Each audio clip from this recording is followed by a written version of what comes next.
Foi anunciada a reforma do estádio Pereirão, a demanda antiga da comunidade esportiva Serra Talhadense, R$ 1.600.000 anunciados para modernizar a estrutura do equipamento esportivo, que há anos, a gente sabe, aguardava por melhorias.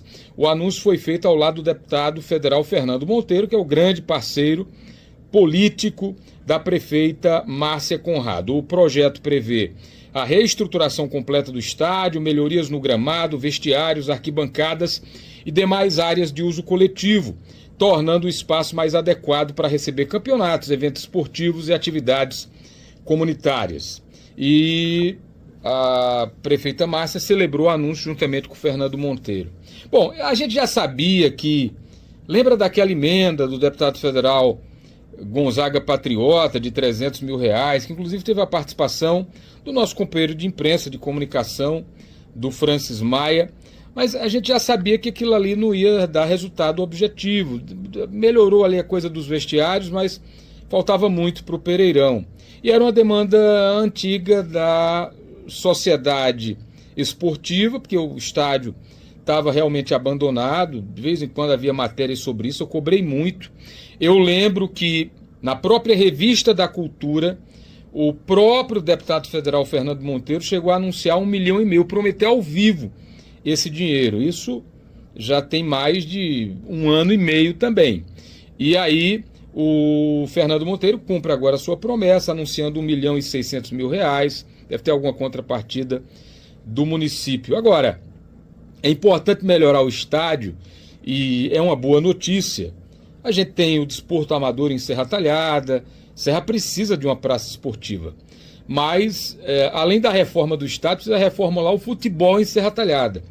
Eu acompanhei nos anos 2000, ali início dos anos 2000, né, a saga do Serra Talhada e do Serrano, principalmente, porque eu acompanhei o Serrano quando era liderado pelo Zé Raimundo, e o Serrano chegou a ser quase que semifinalista de competição.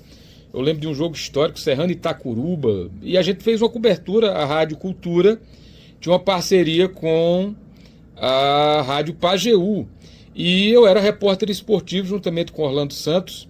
Nós tínhamos o nosso querido Anchieta Santos, que fazia comentários, e os narradores eram Gil Carlos, nosso querido Gil Carlos, e Aldo Vidal. E a gente rodou esse estado transmitindo jogos.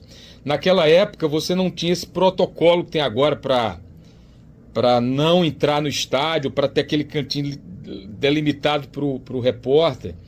E eu lembro que a gente invadiu o campo, eu era repórter esportivo, o Orlando Santos fazia isso também, e estava lá a canopla da cultura, e seu Argemirinho ficava encantado com aquilo. Olha, o microfone da cultura, a marca da cultura sair na Globo. E eu lembro de Serrano e Santa Cruz, Serrano Esporte, tem alguns bastidores. Naquela época, eu lembro, por exemplo, da entrevista que eu fiz com Carlinhos Bala, que estava no Santa Cruz, quando jogou com o Serrano. O perrengue que eu passei, porque a gente passava fiação por cabo, e o perrengue que eu passei entrando na Ilha do Retiro, por dentro da torcida do Esporte, e o repórter do time do Sertão, e os torcedores ameaçando, vamos dar uma pisa em você, o que é que você está fazendo aqui? Então, são bons tempos e boas lembranças daquele time do Serrano, do Zé Raimundo. Aí teve essa questão jurídica, o Zé Raimundo perdeu o Serrano, está agora com o Serra Talhada, o André Maio ficou com o Serrano, depois um grupo de empresários, e a verdade é que o futebol de Serra Talhada, vão reformar o estádio, mas o futebol de Serra Talhada também precisa ser reformado. O Serrano não está na elite, né?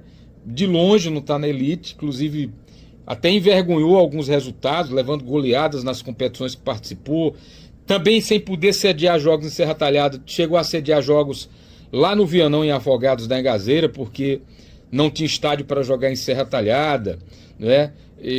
Mas enfim, está lá pela última divisão do Pernambucano e o Serra Talhada na segunda divisão. Então a gente precisa, o campo está ficando legal, mas Serra Talhada precisa voltar a ter um time na elite do futebol, né? Não adianta apenas reformar o estádio e o time ficar capengando. Fazer futebol no interior é muito difícil. Eu tenho acompanhei os times de Serra Talhada, como continuo acompanhando, acompanho outras equipes do Sertão, o Afogados Futebol Clube, em Afogados da Engazeira é um exemplo, foi rebaixado de novo. Então, o problema é que o futebol ficou um esporte muito caro, você montar um elenco minimamente competitivo é muito dinheiro, só a prefeitura não aguenta a pressão para segurar o apoio.